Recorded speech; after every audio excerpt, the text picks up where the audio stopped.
Thank you, and good evening, everyone.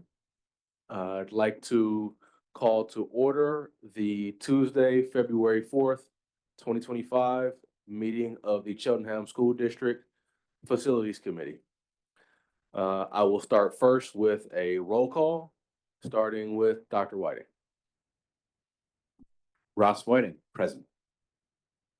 Jennifer Lohman, present. Pam Henry, present. Dan Schultz, present.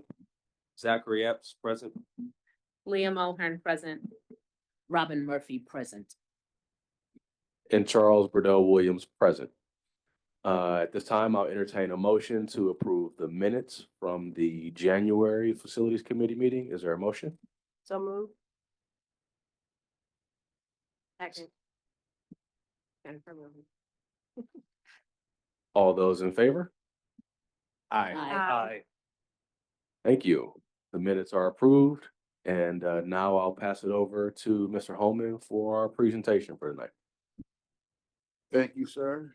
Good evening, everyone. Thank you for doing this. Thank you for joining us for this February Facilities Committee meeting. We're excited to have you with us this evening. Kicking off our presentations will be Jim Kiefer from KCBA Architects. Let's give him a warm welcome as he shares his insights with us.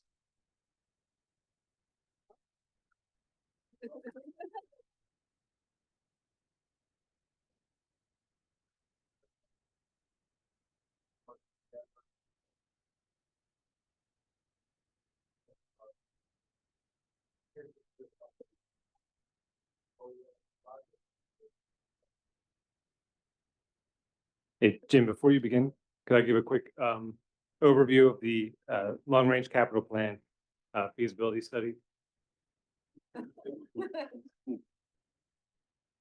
So as been mentioned a couple times tonight, KCBA assisted the district in developing a feasibility study, which as it has grown, has become a long-range capital plan in its current iteration as approved by the board. As part of that long-range capital plan, we have several projects in place at the moment. We have a Cedar Brook addition, a Glenside addition that are currently in the design phase. We have the high school stadium, which Jim and Walt are here to discuss. We have the high school roof project, partial roof replacement this summer. The HVAC project that Snyder Hoffman and SiteLogic are helping us develop. And we have an undetermined administrative building project as part of that plan. Funded by existing fund balance in our general fund and capital funds, grants and debt service. So as carrying with the tradition of the past couple meetings, we thought every meeting from the facilities standpoint should include some sort of update about these projects. Currently tonight, we're only sharing updates on the high school stadium and the roof project, as they really only have any activity since the last meeting. So with that, I will turn it over to Jim Kiefer and Walt Tack of SiteLogic. Thank you.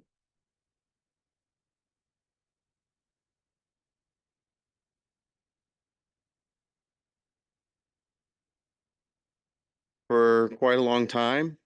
But we are getting closer to it actually being constructed this summer. Here's a site plan that shows all the improvements to the stadium. This is prepared by the civil engineer. Kind of highlights the key components, the new artificial turf and the track, as well as the hardscape improvements around that and the new gatehouse. There were major design components that were key to include in this project. Real briefly, the synthetic turf going from a grass field to an artificial turf field allows you to play multiple sports on it all year long, every day of the year. We're increasing from 6 lanes to 8 lanes on the track, and that is a synthetic track now. It will be a synthetic track moving forward. That allows you to have larger events, PIAA events at the stadium. And to support both of those improvements is new bleachers, tripling the number of seats at the stadium to really accommodate the amount of visitors that you have on big events like Friday night football games. The fourth component is a new gatehouse to provide the toilet facilities that we need for all those additional seats in the bleachers new concession stand along with that, and improved security. The fifth bullet point here is security. One of the major goals of this project is to increase security at the stadium, to really control entry and exit and manage that process for all the visitors that come to the stadium. So procurement to date, the goal has always been to build this project this summer. And leading up to that, it was identified that there were some items that were going to take a long time to purchase. From when we put in a purchase order to when it arrives could be up to 6 months. So back in the fall, Josh procured the bleachers. That is the material for all the new bleachers. That was just over $1 million. That's already been approved. We also identified the electrical transformer as potentially taking a very long time to obtain. So that was pre-purchased as well for $38,000. The third item is the artificial turf and the synthetic track. When SiteLogic got on board, they identified that our timeline was really tight and it was best if we procured those two elements early. Checking with the vendors, we've gotten guarantees that if we ordered it when we did, it will be here in time to be installed in the summer. So those bids were received yesterday on the turf and the track. And I know you guys got an explanation earlier about the options for both. We have a good, better, best. And right now the base bid is at better. It's in the middle. Here are the bid results. Might be a little hard to read on the screen. Miller Floor is the vendor that is the apparent low bidder. It's a vendor that both SiteLogic and KCBA have worked with quite often. And their number was about 2% higher than our budget expectation. So we felt that was a really strong number. We're very happy with it. It's on target. The other numbers are higher, but we think the vendor that we have as the low, it would be a good choice. There are alternates associated with this for the turf and the track, and that's really for the board to decide which level they want to go to. There are costs up and down depending on how you choose that. Walt, do you want anything on that? I don't think there's anything more to add. Okay. And here is a snapshot of the overall project budget. So, as I said, we've already procured the bleachers, we've procured the transformer, and we just received bids on the turf and the track. That's about $5 million. So about half of the total project we've already bid. What remains is to bid the remaining scope of work, which is the gatehouse and all the hardscape around the gatehouse leading up to the track, underground stormwater and sanitary lines, bringing the water line, electric line up from the high school. Those two pieces of the puzzle are approximately another $5 million. So this is showing the total project. We're a little over $10 million. $10.6 million for the construction cost. And like I said, half of that we've already determined the costs on. And then the total project, when you add all the soft costs, we're just over $12 million. Schedule moving forward. As I said, we just finished the bid for the turf and track. The next step is to bid the remainder of the work. We're scheduled to bid that in a few weeks. On the 17th, I believe, we are going out to bid for the remainder of the scope. That'll be out to bid for 4 weeks, and then we'll be coming back to you with those bids results and a recommendation on which contractors to approve. That bid will be a traditional multi-prime bid. So we'll have a general contractor bid, electrical contractor bid, plumbing and mechanical. And the action, the next step then would be to start construction as soon as school's out in June and get this built this summer. It's going to be a challenge. We still are working through permit approvals with the township and the county. But the projection is we should have our approvals in May to start construction in June. Questions?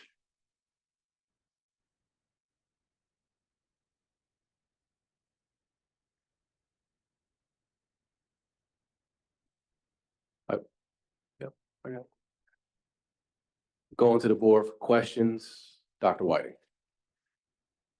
Thank you. Appreciate the presentation. My only question is on the timeline. Currently, we're on track where our hope was to have this all completed by the start of the football season. Is that still the projected finish date?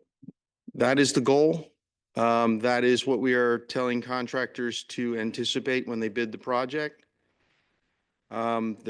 The key component of that is to get the bleachers in, the track and the turf. It may be that the concessions building isn't quite finished, but we can still host a football game if not all the components are there, but we can't do it if the play surface is not available. So the key was, let's make sure we can get the track and the turf and the bleachers in this summer. We are telling the contractors they need to be done by August 25th. The first football game is the 29th. So we're on a tight schedule.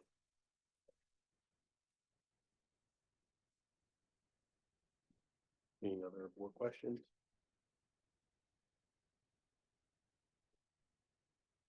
All right, going to go to the public for questions at this point in time. Since we're using the room, Mr. Kaufman, I need your help if there are any questions from anyone online.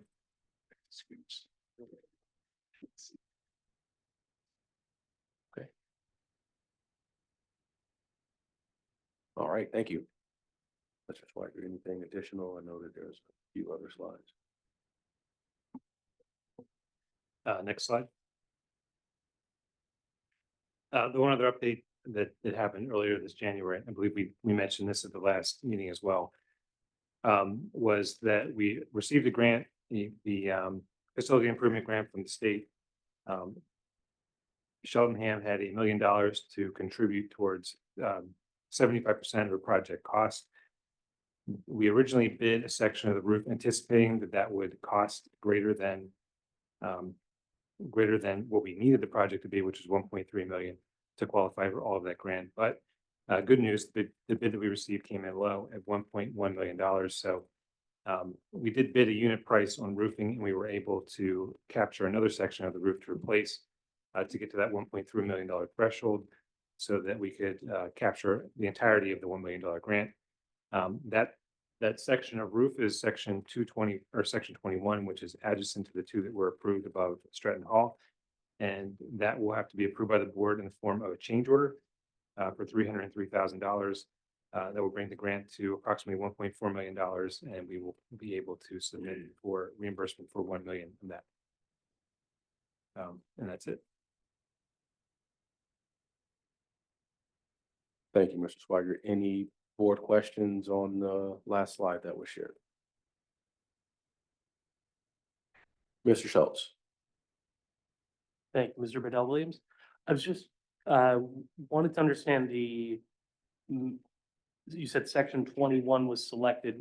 What were the criteria that elevated section 21 above other sections of the roof to be the additional section? Location. So the cost of mobilization and trying to set up a construction site on another section of the roof would have increased the cost per square foot. That makes sense. Thank you very much.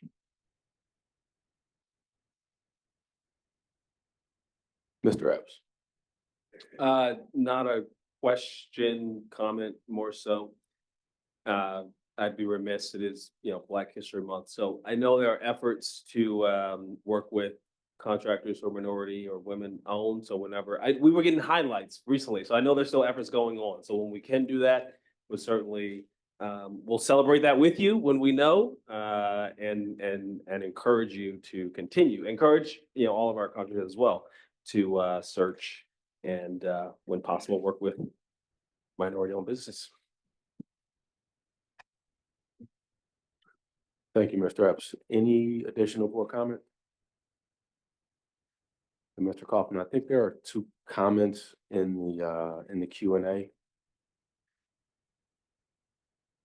Okay, if we could, the first individual, please. And for those of you who are joining online, please state your name and where you reside in the district, or your relationship to the district if you are in fact an employee, prior to your comment for the public record.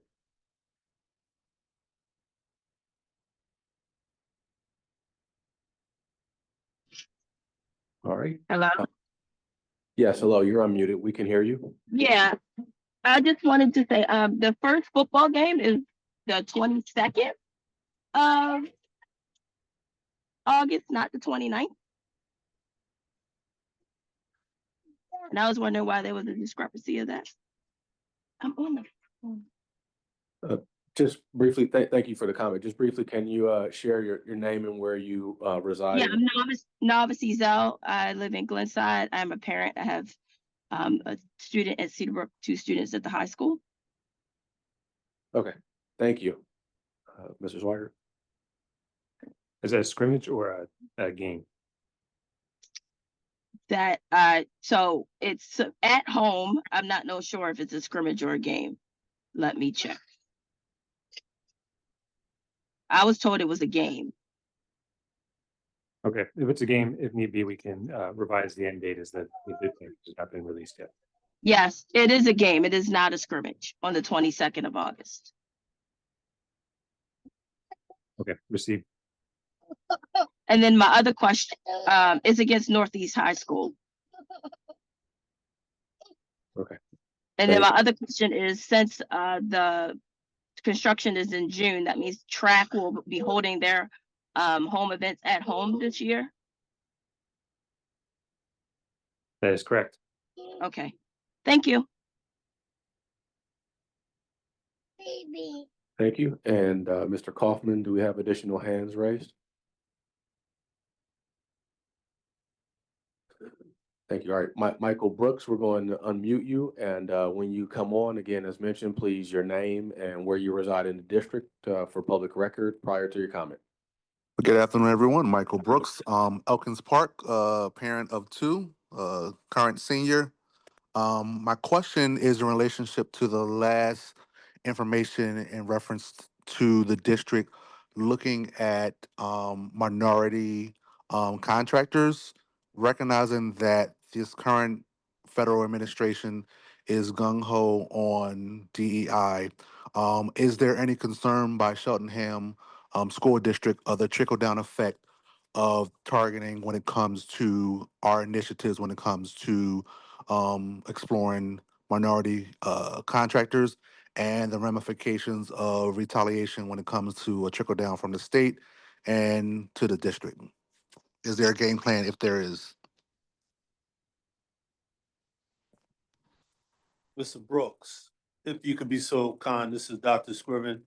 Yes. Please go ahead and present that to me or the board in email. On Yes, this comment. that's not a problem. All right, I appreciate it, sir. And I'll circle back with the And it's really not something that I need an answer for, but I'm quite sure that behind the scenes, you guys can work that out.